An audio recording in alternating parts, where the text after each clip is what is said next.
bandwidth has always been expensive because we didn't buy very much. Maybe a small piece of cake, or for you it's a huge business. Everything changes all of the time. Right now it's Russian hackers attacking our system. Hi Jim. Yeah. Good afternoon. Welcome. Yeah. Welcome to Fixbay. Yeah. So let's talking about hosting in Lesotho. How long it is and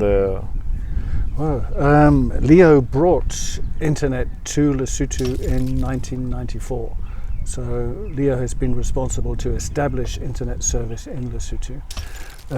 At first a dial-up network using the existing telephone infrastructure, but since 2001 we have developed a wireless network that encompasses the whole of Maseru CBD, the residential area around the business district, and extending as far as the international airport, Moshweshwe International Airport.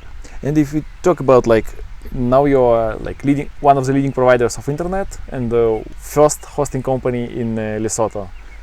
Technically we are the first one who started, yes? Yes, we were the first, that's correct, and at some point we have had 100% of the internet business. But then with the arrival of ADSL and Econet services and then Vodacom, gradually we have become possibly the smallest player in the market. But nonetheless our business has grown. So while we are the smallest player in the pond, we still have grown our business. It's like from internet side, but from shared hosting side, you maybe were leading because your market is not very big. Just to discuss what is Lesotho. So Lesotho is not very big country, so it's about 2 million people. Yeah, population of about 2 million people. And the people connected to the internet, I think half of them, yes? Half of them connected to the internet somehow.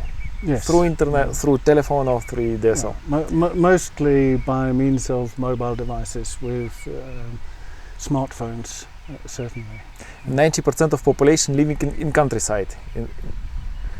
Yes, in the Lowlands area, which is where the agricultural districts are and where the cities are. The Highlands area is not very populated, very remote areas, no electricity, not much signal. So yeah, but as I see, by the way, your country covered very well. Ever you driving outside, you see people who live in clay houses, but still internet works. So internet connection in your country is very nice. But as I know, there are not many domains. You said about more than 2,000 domains local. Yeah. Historically, there have not been more than about 2,200, 2,300 domain names registered in Lesotho. And it has continued that way for about 20 years. Yeah, and as the domain name is not very expensive, yes, it's several dollars or something like that. 230 malotis, the exchange rate 15 to the dollar at the moment, I think 16 to the dollar today. Like $10-15, something like that. And the people prefer here local domains or .coms? What do you think? I think people are quite supportive of the LS domains. There are some businesses who want to have .com, and I always ask them, I say, well, if you want people to think that you're in the United States, no, I said, no, co.ls will tell people that you are a company in Lesotho. Yes. But it's very strange. It's a very strange phenomenon because in the rest of the world, people like to have short names. Yes. In Lesotho, people like to have the longest name you can possibly think of, .co.ls. I mean, this is really weird. Okay, and what about hosting price? As I saw, local hosting is about $5 or $10 per month or something like that. Yeah, about $5 a month. Yes, yeah, that's correct. A little bit more expensive than on the rest of the world, just because there are not so many people here. Yeah, I think we can definitely say that the small scale of operations in Lesotho affects the price, not only for hosting but bandwidth and all of the services that go with it. Because just 2 days ago in Maseru said you have several more meetings, and I understood in your country, capital, the center is very small, and mostly business people oriented in capital. Yeah. And I think to visit all of them, you don't even need a car, yeah? You just walking distance mostly, or not? Yeah, it's possible. There was a time, not recently, but there was a time when I could visit all of my customers on foot. And I would be within 10 or 15 minutes walking distance from all of my customers. Right now it's a little bit more spread out, and the customers that I visit on a weekly basis, it takes me on a small route of about 15 kilometers around the city center. Yes, and when people search for provider, for hosting provider, they prefer like to work with friends, they would like to like quality or price? Okay, I think there are several dynamics here. Definitely we have got customers who want to be seen to have their hosting in Lesotho. It's important for them that from the outside they can see that this is hosted in Lesotho. Yes. For other people this doesn't matter so much, and they arrange their hosting in South Africa. And I would think that probably the majority of websites are hosted outside Lesotho. And it's really a little bit big problem of small countries that mostly small countries do not have good providers, like quite big providers, I said, sorry, maybe not good. And the small countries have tendency to host outside. And I really wish you like to keep all your customers in Lesotho and be like provide them professional services, so all of them host in Lesotho. Because in Europe there are many countries like I don't know, Bulgaria, like Macedonia, they mostly host in the Netherlands, because Netherlands is very big, very cheap, and people host there. And for small countries, it's very difficult to have professional local provider with low prices. Yeah. I think in the end it becomes a question of economies of scale. Yeah. Because our business is not very big, it's difficult to provide the same services at the same prices. And in fact this has been very much a part of the history of ourselves as an internet service provider. You know, bandwidth has always been expensive because we didn't buy very much. Yeah. But then, you know, we don't buy very much because it's expensive. So we're in this catch-22 situation, which we think we have now finally resolved. We have managed to secure additional bandwidth that we're hoping will take us now out of this conundrum, this situation where, you know, you're small because you're small and you stay small because you're... Yeah, but it's not, by the way, it's also the way you save your economy from others. I will explain. For example, your payment gateways here, mostly people pay in cash, yes? Yeah. And the way why American companies are able to do business here, because if here should be a lot of online payments like PayPal, credit cards, American companies just take this market, and you just see how all customers came away. But because of cash and because of all these things, you can do business here, and you can get as much customers as you can. And of course, if you can get money with Airtime, possibly it also could be a way for you for business automatization. As example, like Shopify or other global brands or GoDaddy, just your tiny market, and if you have your own payment gateway, cash or Airtime, it's impossible for them to get money. And for them, like 10,000 customers, for them it's like maybe a small piece of cake, or for you it's a huge business. Yeah, so like cash and Airtime, is there any other way how to pay in this country? Only this one, yeah?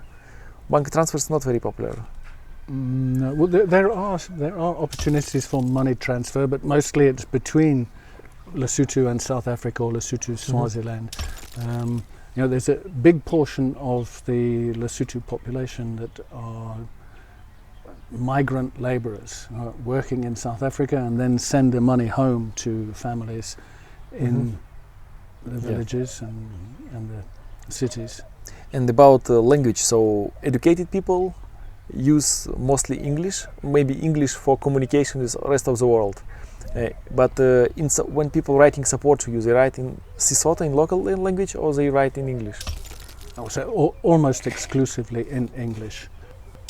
I think 24/7 support, it will be too expensive for you, yeah?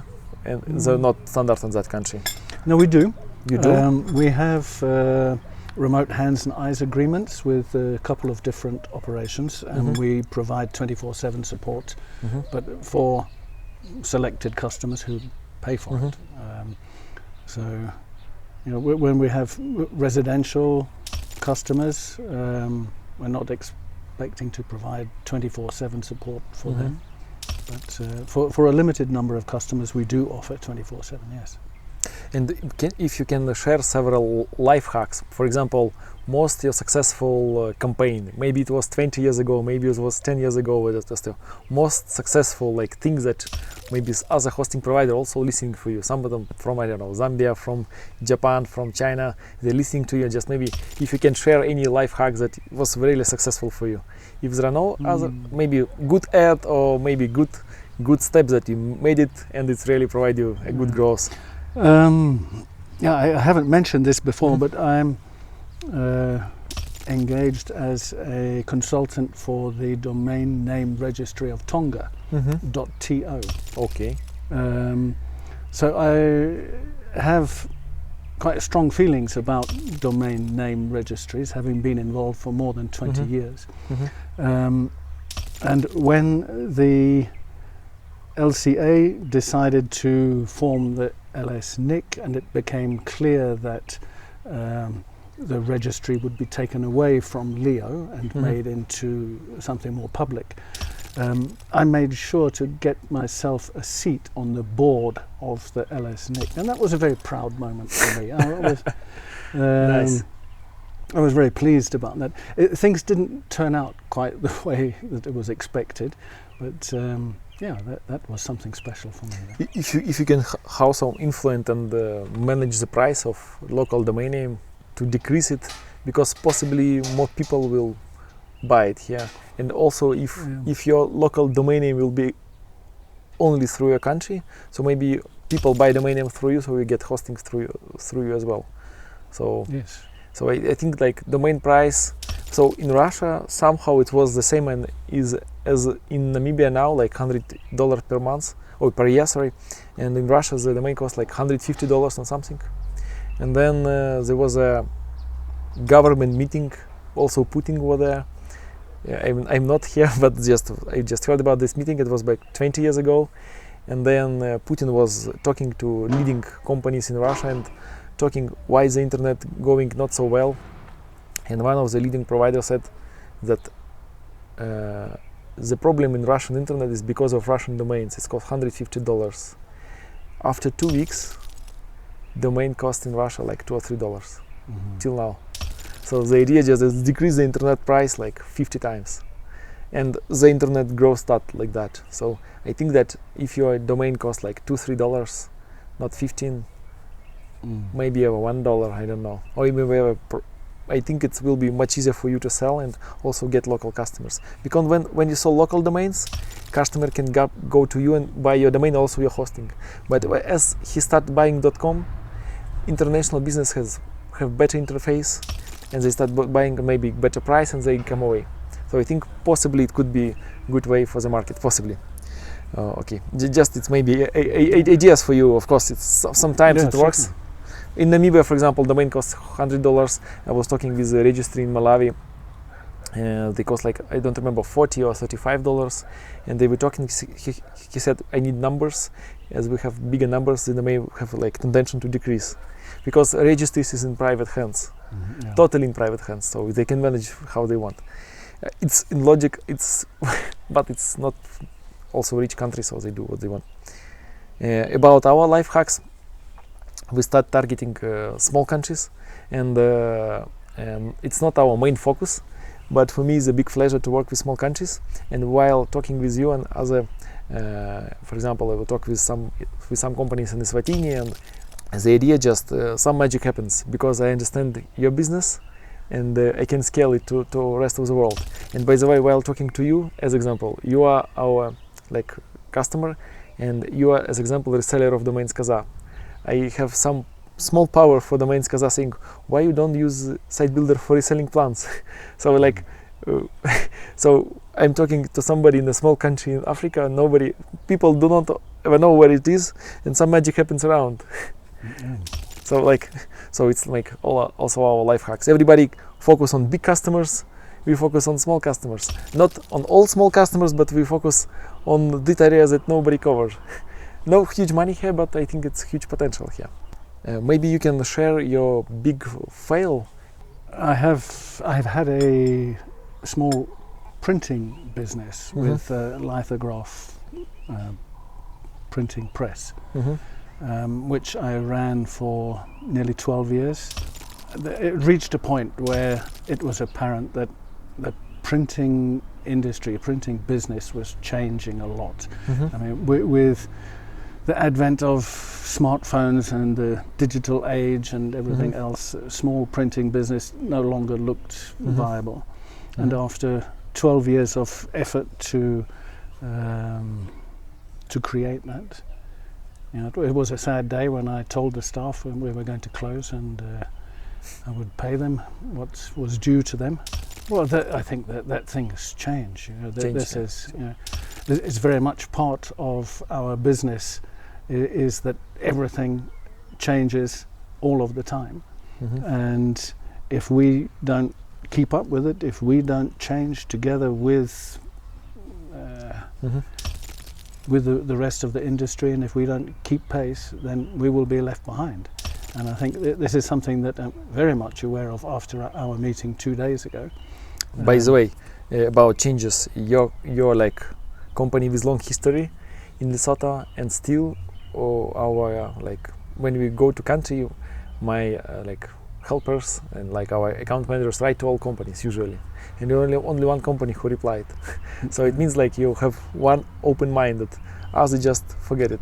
So the idea just it's when you talk about changes and about this situation in Russia, when the problem started, like half my business is in, not half, part of our business is in Russia, also some developers, and we really have some problems between countries, and we solve that problem for us and we help others. So the idea just mostly companies quit from Russian market and Belarus market and something like that, and for us I think maybe for us, we need to learn fast, as you said, and to change fast. Even now here a little bit slower economy here, but in Europe now it's changing very, very fast.